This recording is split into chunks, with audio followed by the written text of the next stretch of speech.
What's going on, my exotic family? It's your boy Dre. Welcome back to the channel. Today's video is going to be an interesting topic. We're going to be talking snake hooks, so stay tuned.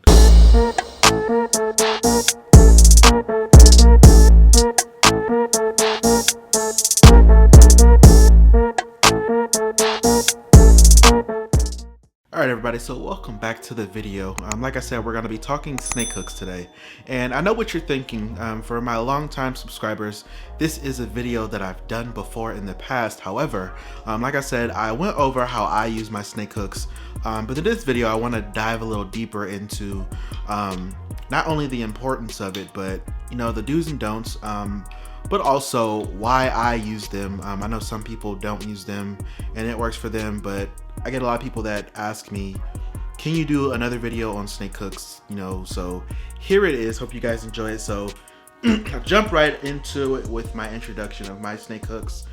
So here is my medium-sized snake hook right here that I use for my mid-range size snakes. So Khalifa, my carpet python, the blood python Kato, and the berm. I'll use this for the berm as well. And then the big boy here, which is my biggest, I only really use for Luther. And I actually put a clip of what that looks like right here.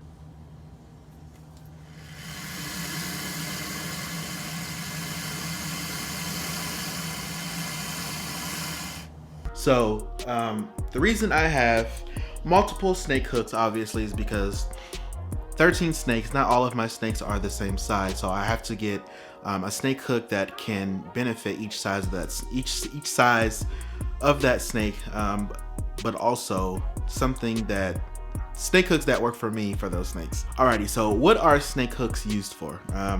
Snake hooks are used for your protection and the snake's protection.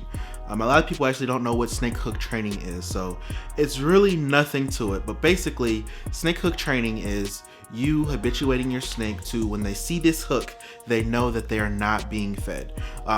But in that slight chance that you have a snake that is so driven on food and they have such a crazy food response, you take this hook, you tap them on their head just to kind of see what their temperament is, more of a temperament check, and based on the type of response you get will then let you know if they're safe to take out or if you should leave them alone or to proceed with caution. I don't know about you guys, but there are some cases where you see the snake doesn't want to be bothered, but if it's a particular day where you're doing maintenance or anything like that, you have to get in there. So you may want to proceed with caution and keep your snake hook close by.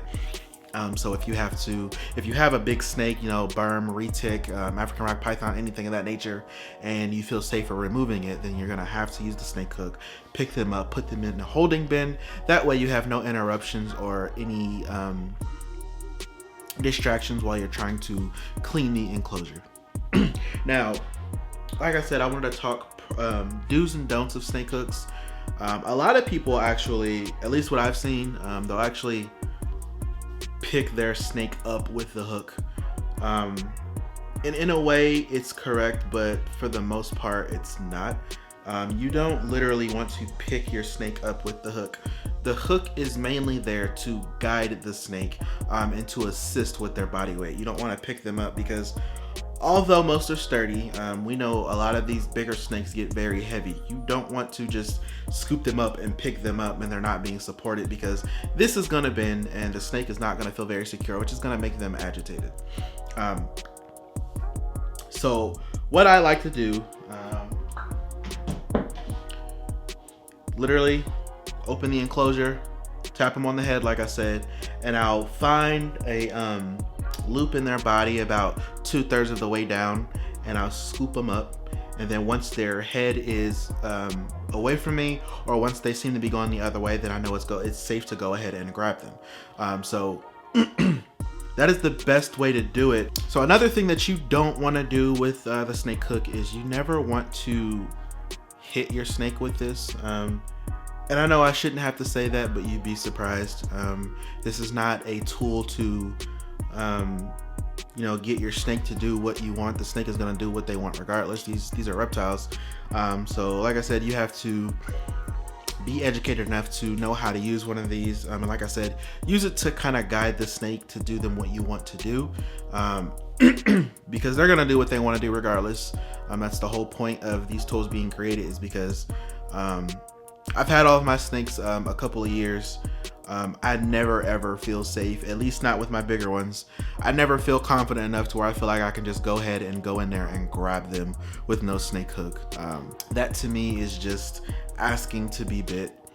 I've had Luther 2 years now, and there's some days when he's already ate, he has already shed for me, he's pooped, and I'll tap him with his snake hook like you guys seen in the clip before, and he'll still hiss at me, and that just tells me he doesn't want to be bothered. So I have no choice but to respect that. So never force your snake into human interaction. I'm sorry. So now what I'm going to do actually is, I've talked about it. Let me actually show you guys how I actually do it and demonstrate for you, so you guys can see how it's done. But also, if you have any questions, obviously drop a comment and, you know, let me know how you guys like it, and let's see how it goes. All right, everybody. So this is Zeus, my Burmese python, as you guys should be familiar with. He is probably one of my testier snakes. He's always been a bluffer. He likes to hiss. He is to the point now where he'll strike sometimes, but that's usually if he's really, really hungry. So I'm gonna use him as an example of how I pull out my snakes when I know they're not necessarily in a good mood, or how I test them out to see how they're feeling before I go in their tub to do cleaning. Like this tub right now needs cleaned, so I wanted to show you guys exactly what that process looks like. So first step, tap him on the head. So you guys can see he's hissing, he jerks back. So him jerking back lets me know he's not necessarily in the mood for me to mess with him, but he's not full on in defense mode. So let me take him right here. Once I have him in the hook, I'll put my hand right under here, and then I release the hook, and then I'm able to pick him up, and he does just fine.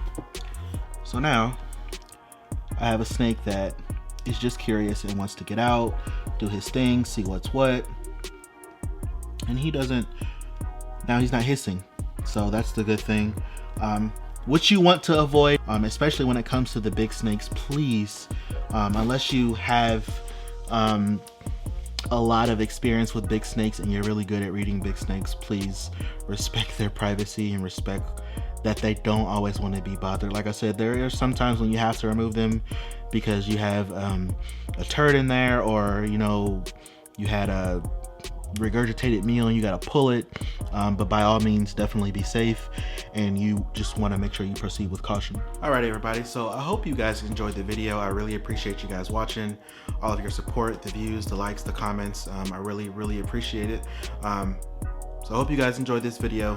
Like I said, it was a revisited topic, but it was heavily requested. I had a couple of my followers on Instagram actually reach out to me wanting me to redo this topic, and like I said, it's no issue. I'm happy to be able to drop this content for you guys. So drop a comment, let me know what you guys think. How do you use your snake hook? Do you find snake hooks to be helpful? Make sure you hit that like button, turn those post notifications on so you don't miss any uploads, and as always, stay exotic.